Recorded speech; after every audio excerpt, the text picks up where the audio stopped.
Alright, hey anyone that's watching. So today I'm just gonna talk about the new game mode and some of the best strategies that we found. But I mean mostly strategies that revolve around playing the game mode where you can choose any hero you want in case you want to do that, get achievements or whatnot, or just try to beat it on the highest difficulty. We found that playing Bastion is pretty much by far the best choice we've made so far. And you'll see that when you see the massive amount of damage I did. Not gonna spoil that just yet, but it's a large amount, and I'm sure other people have done better because I don't play Bastion very much at all. But he is almost, it feels like to me, indispensable when you're able to use him. We have not, we were trying to get the achievements, so that's why we were even playing this game in the first place. So we beat the regular game mode on hard and almost on expert, but then a friend had to leave, so me and some other friends started just trying to get achievements on this difficulty, or this game mode. So, but yeah, Bastion's amazing to use. A Bastion and Orisa we found to be pretty much the best, because Orisa can put a shield down so much, and Bastion has the best raw DPS, it seems like. Also, a pocketed Reaper with Mercy works great. Ana, to me though, I did a lot of healing. Ana feels like she was the best healer because she can move around so much, sleep people, and her ult's awesome. But Mercy does have the res, but the thing is, usually you end up saving your res because you can resurrect people by holding R. In case you didn't realize that, we didn't, but you can do that, and so Mercy ends up not using a res a lot. So I'd honestly recommend Ana. And it seems like whenever we use Lucio, we won. So Lucio's good too. So other than, I'm gonna kind of step aside from this right now because there's not much technique here. I'm just plopping myself down and doing what Bastion does, murdering everybody. But the new skins, I dig a lot of them. If you haven't seen them yet, McCree's Blackwatch skin is one of the coolest. Mercy skin's also, pretty cool, pretty, you might call it plain, but I dig it, and I really dig Mercy, so, I'm Mercy main, as I've said, so I really like it. Tracer skin, great. You get a Widowmaker skin that's not purple, so that's a nice change. And Bastion also gets, there's about, I think, a total 11 new skins, all of them pretty great, except Torbjorn's creepy skin. And it's only creepy because he doesn't have a beard, and we just don't like that. I like to think of him as a dwarf, or a pirate, I don't know. But without the beard, it's just weird. It's just super weird. But, yeah, the skins are great, and I'm pretty pleased. The game mode with the skins feels like a very, very efficient event. I don't know what I would actually say to even improve it. I'm not the creative ones making this kind of stuff. But I can talk about other heroes to use, because we said the healer you want to use, and we said the damage you want to use, but a tank, we also said Orisa, so it pretty much leaves one. I would just take another damage dealer, because Bastion can't fight everything at once, so he does a pretty good job. We did really well when we chose Junkrat. Like I said, we did well when we chose Reaper, but if Reaper doesn't have a pocket, he has trouble staying alive because he has to get up in their face. So people with range are good. Whenever I played Hanzo, I had top damage because Hanzo does so much damage and he gets one shots with headshots. The issue is these little guys, Hanzo can't crit them. They don't have any crit spots, so Hanzo does not do good against them, but luckily Bastion's here. But anyone Hanzo can crit, he does massive damage too. Bastion feels like, I don't even know how I'm going to beat this on Legendary, because without a Bastion, with the amount of shields and stuff going on, we're going to have to play at our just absolute finest. But, Junkrat's a good pick. You could go with a second tank. D.Va seemed to work well. My friend said when he played D.Va, he actually had golds. I'm trying to think I had a friend play McCree, a couple of friends play McCree, and his stun was great, but it didn't seem to make a substantial difference. They did great, don't get me wrong, but I'm not sure how well they didn't really mention it being that great. Usually we'll tell each other if a pick's really great. I think I do Tracer. I feel like Tracer, she just has to reload too much. And the fact that she doesn't usually finish kills in one like mag makes it an issue with her. So she's just slow, regardless of the fact that her DPS is high before she has to reload. So I would honestly maybe like right here we did solo damage, and we do complete this and win it with just the Bastion. And this is on hard, so I'd say on hard you could get away with doing double tank like we did here, but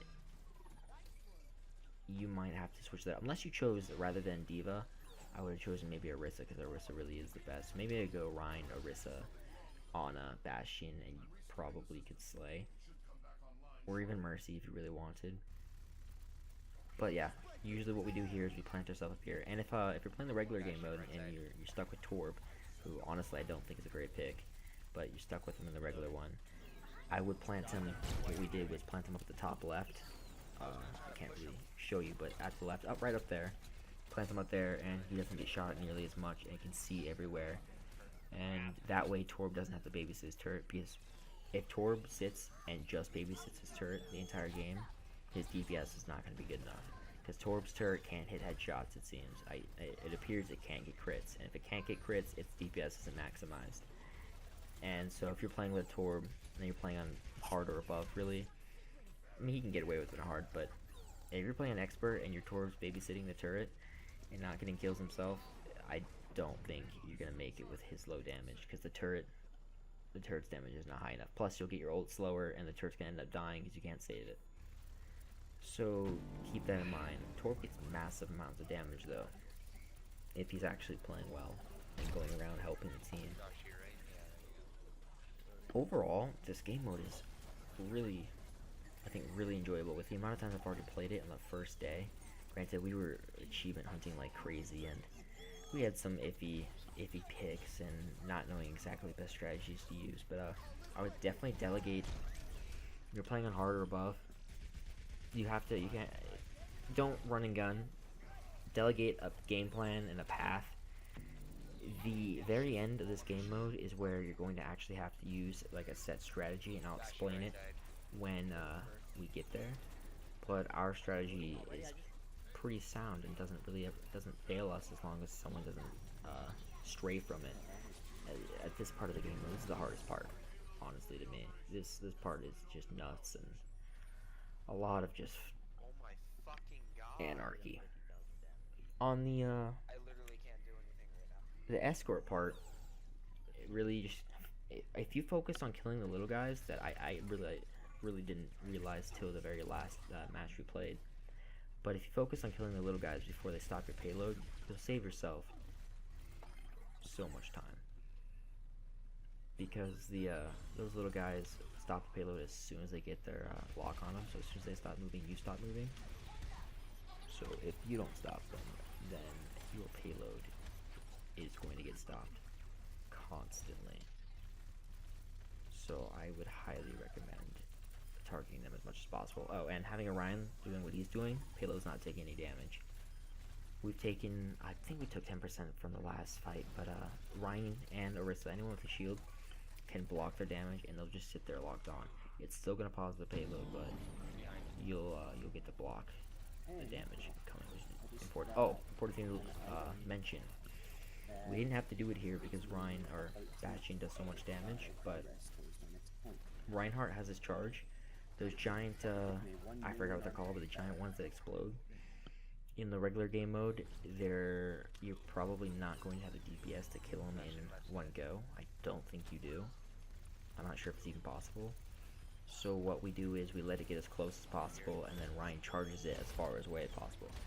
What you can also do, your Ryan just has to not screw up, is let him touch the payload, and he'll activate his self-destruct, and you can just push him away. Or I believe Ryan can, if you say have Lucio can boop him maybe, and I'm not sure if Lucio can boop him. I'm pretty sure he can. And Ryan can stick up a shield, and I'm told the shield will block the damage. So they're actually, in all reality, pretty easy to negate, and if I would have thought about that earlier, I would have just had our Lucio boop them. But, you know, we did fine anyway. You just notice that I'm killing the little ones pretty much any chance I get. As Bastion, what I found the best thing to do is I kind of have like a hierarchy of things that need to be killed. I always aim for shields usually as soon as possible, because if I don't take down the shield, no one, look at this team, no one on this team is going to be able to take down that shield. So I take down shields, I take down anyone hurting the payload, I always target Bastions pretty much as soon as I get an opportunity, because they do so much damage. So shields, Bastions, well probably Bastions then shields, and then the little guys. And then the other guys that do damage, I usually pick them off as I'm turning my character to get someone else, because they die super quick. It's not about doing group damage, it's about, you know, picking off individuals as fast as possible, because you can do, you know, 1,000 damage to 11 different people, but they might not all die. But doing 100 damage to one person, you kill them, you still killed one more person than you did with 1,000 damage. That probably didn't make sense to most people, but point is, I'd rather kill one person than kill none at all. Okay, so at this part, here's where you want to do kind of order operations, and I forgot to start talking about it. But at the gate, you want to kill the OR-14 first, or OR-14 first, and then everything in front of you. Then you'll go and kill the Bastion on the right immediately. Usually people spawn behind you, so kill the people behind you. Then you kind of want to just kind of slowly creep up and kill everyone in front of you. We didn't do it very smoothly here, but usually kill everyone in front of you. There's going to be another OR-14 like we killed. And then you go straight up here, which we didn't do. People were being slow, so I had to sit there and try to save them.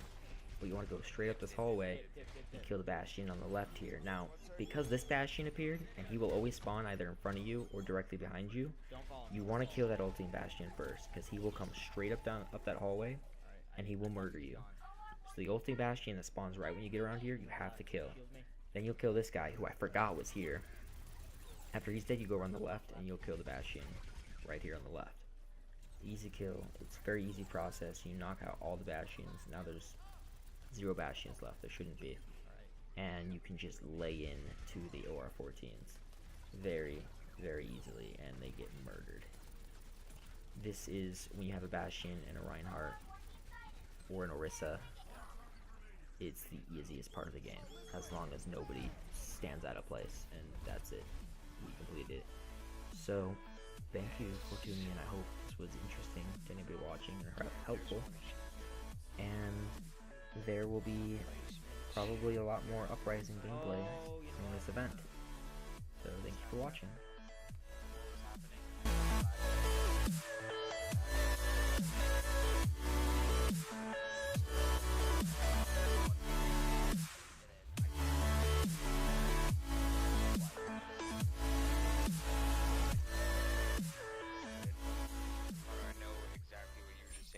It has to be in the other game.